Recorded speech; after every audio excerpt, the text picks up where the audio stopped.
স্বতন্ত্র বাংলাদেশ স্বাস্থ্য সার্ভিস গঠনের সুপারিশ করেছে স্বাস্থ্য খাত সংস্কার কমিশন। এছাড়াও বিনামূল্যে প্রাথমিক স্বাস্থ্যসেবা, সরকারি হাসপাতালে জনবল নিয়োগ, অত্যাবশ্যকীয় ওষুধের তালিকা বৃদ্ধি, রোগীদের বিদেশমুখিতা কমাতে নতুন হাসপাতাল নির্মাণের প্রস্তাব করেছে কমিশন। প্রধান উপদেষ্টা অধ্যাপক ড. মোহাম্মদ ইউনূসের কাছে জমা দেওয়া প্রতিবেদনে এসব সুপারিশ করে কমিশন।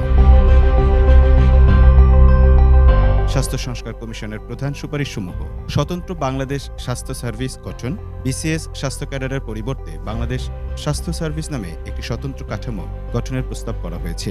এটির জন্য আলাদা পাবলিক সার্ভিস কমিশন, স্বাস্থ্য গঠন এবং জনবল কাঠামো পুনর্নির্ধারণের সুপারিশ করা হয়েছে। এই তিনটি বিভাগের লাইন প্রমোশনের জন্য পর্যাপ্ত পদসোপান তৈরির প্রস্তাব দেওয়া হয়েছে।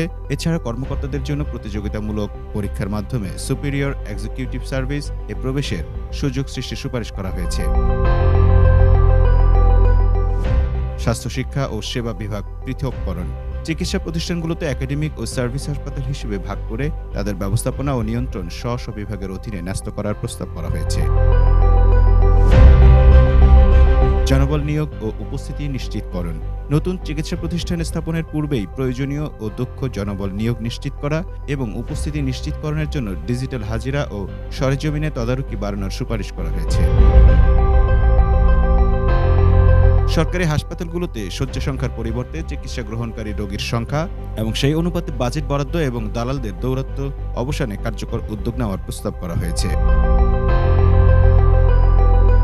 স্বাস্থ্য সুরক্ষা আইন ও রেগুলেটরি কর্তৃপক্ষ, চিকিৎসক, স্বাস্থ্যকর্মী ও রোগীদের স্বার্থে ভারসাম্য রেখে স্বাস্থ্য সুরক্ষা আইন প্রণয়ন এবং ল্যাবরেটরিগুলোর মান গ্রহণের জন্য একটি রেগুলেটরি কর্তৃপক্ষ সৃষ্টির সুপারিশ করা হয়েছে।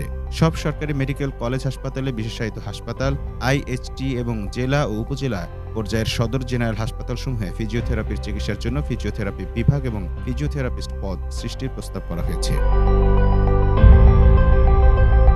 গ্রাম পর্যায়ে প্রতিষ্ঠিত কমিউনিটি স্বাস্থ্যকেন্দ্রগুলো সুষ্ঠুভাবে পরিচালনার জন্য বেসরকারি সংস্থাগুলোকে দায়িত্ব প্রদান এবং সরকার সুনির্দিষ্ট শর্তে বাজেট বরাদ্দ দিয়ে কেন্দ্রগুলো পরিচালনা আউটসোর্স করার সুপারিশ করা হয়েছে।